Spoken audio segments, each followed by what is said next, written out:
नमस्कार। आज हम बात करने वाले हैं एक ऐसे शब्द की जो हमारी डिजिटल दुनिया में सच पूछिए तो हर जगह है। मल्टीमीडिया। कभी सोचा है कि हमारे फोन या कंप्यूटर में ऐसा क्या खास है जो उन्हें इतना मजेदार और काम का बनाता है। हम उन पर गेम्स खेलते हैं, वीडियोस देखते हैं, न जाने कितनी जानकारी हासिल करते हैं। इन सब के पीछे जानते हैं क्या है? बस एक ही चीज, मल्टीमीडिया। तो चलिए आज इसी को थोड़ा कुरेदते हैं। ये जो शब्द है मल्टीमीडिया, सुनते तो हम सब रोज ही हैं, पर इसका असल मतलब क्या है? क्या होता है ये? अगर बिल्कुल सीधी सादी भाषा में कहूं तो मल्टीमीडिया का मतलब है बहुत सारी अलग अलग तरह की चीजों को एक ही जगह पर मिला देना। मतलब टेक्स्ट, ऑडियो, वीडियो, तस्वीरें, एनिमेशन, ये सब जब एक साथ मिलकर हम तक कोई जानकारी पहुंचाते हैं तो बस वही मल्टीमीडिया है। और पता है मजे की बात क्या है? ये शब्द खुद ही अपना मतलब बताता है। देखिए, मल्टी यानी बहुत सारे और मीडिया मतलब माध्यम, तो बन गया ना मल्टीमीडिया, यानी जानकारी देने के बहुत सारे माध्यम एक साथ एक ही जगह पर। तो फिर इसका मकसद क्या हुआ? सिंपल, जानकारी को एक असरदार तरीके से हम तक पहुंचाना। और शायद यही वजह है कि आजकल क्लासरूम हो या ऑफिस की कोई बड़ी मीटिंग, ये हर जगह छाया हुआ है। और हाँ, ये सारा जादू चलाने के लिए एक डिजिटल डिवाइस जैसे कंप्यूटर या फोन तो चाहिए ही। अच्छा, अब जब हम ये समझ गए हैं कि ये है क्या, तो ये जानना भी जरूरी है कि मल्टीमीडिया असल में दो तरह का होता है। एक वो जिसमें हम एक्टिव रहते हैं और दूसरा जिसमें हम पैसिव होते हैं। कैसे? चलिए देखते हैं। तो देखिए, मल्टीमीडिया का कोई भी एक्सपीरियंस हो, वो इन दो रास्तों में से किसी एक पर ही चलता है, लीनियर और नॉन लीनियर। अब ये शब्द सुनने में थोड़े टेक्निकल लग सकते हैं, पर यकीन मानिए ये बहुत सिंपल है और हमारी डिजिटल लाइफ का हिस्सा है। तो क्या फर्क है इन दोनों में? चलिए एक उदाहरण से समझते हैं। सोचिए, जब हम टीवी पर कोई फिल्म देख रहे होते हैं, हम बस बैठकर देखते हैं। कहानी शुरू से अंत तक अपने आप चलती है, हम उसमें कुछ बदल नहीं सकते, है ना? बस यही है लीनियर मल्टीमीडिया, एक सीधी लाइन की तरह। और दूसरी तरफ सोचिए एक वीडियो गेम के बारे में। वहां हर कदम पर हम फैसला लेते हैं और हमारी चॉइस से कहानी आगे बढ़ती है। वो है नॉन लीनियर मल्टीमीडिया, जहां कंट्रोल हमारे हाथ में होता है। चलिए अब आते हैं इस कहानी के सबसे मजेदार हिस्से पर। आखिर ये मल्टीमीडिया बनता किन चीजों से है? इन्हें हम डिजिटल दुनिया के बिल्डिंग ब्लॉक्स भी कह सकते हैं।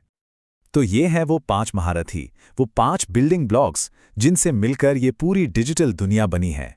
टेक्स्ट, ग्राफिक्स, एनिमेशन, ऑडियो और वीडियो। आइए एक एक करके इन सब से मिलते हैं और देखते हैं कि इनमें क्या खास है। शुरुआत करते हैं सबसे पहले और सबसे बुनियादी साथी से, टेक्स्ट यानी लिखे हुए शब्द। सोचिए जरा, आज भी किसी वेबसाइट की हेडलाइन से लेकर किसी ऐप के मेन्यू तक जानकारी देने का सबसे सीधा और साफ तरीका टेक्स्ट ही तो है। और ये जो डॉक या पीडीएफ फाइल्स हम रोज इस्तेमाल करते हैं, वो इसी का रूप है। लेकिन कभी-कभी ऐसा होता है ना, जहां शब्द काफी नहीं होते, बस वहीं पर काम आते हैं ग्राफिक्स। कहते हैं ना, एक तस्वीर 1000 शब्दों के बराबर होती है। बिल्कुल, चाहे वो कोई फोटो हो, कोई चार्ट हो या कोई इन्फोग्राफिक, ग्राफिक्स जानकारी को झटपट और दिलचस्प बना देते हैं। और जेपीजी, पीएनजी, ये सारे फॉर्मेट्स तो हम रोज ही एक दूसरे को भेजते रहते हैं। अच्छा, अब सोचिए कि अगर हम इन्हीं तस्वीरों में थोड़ी सी जान डाल दें, उन्हें हिलता डुलता बना दें, तो क्या बनेगा? एनिमेशन। ये बिल्कुल वैसा ही है जैसे रुकी हुई तस्वीरों में जान फूंकती हो। पर एक बात ध्यान रखने वाली है, ये पूरा का पूरा वीडियो नहीं होता, बल्कि ये तस्वीरों का एक ऐसा सिलसिला है जो हमें मूवमेंट का एहसास कराता है।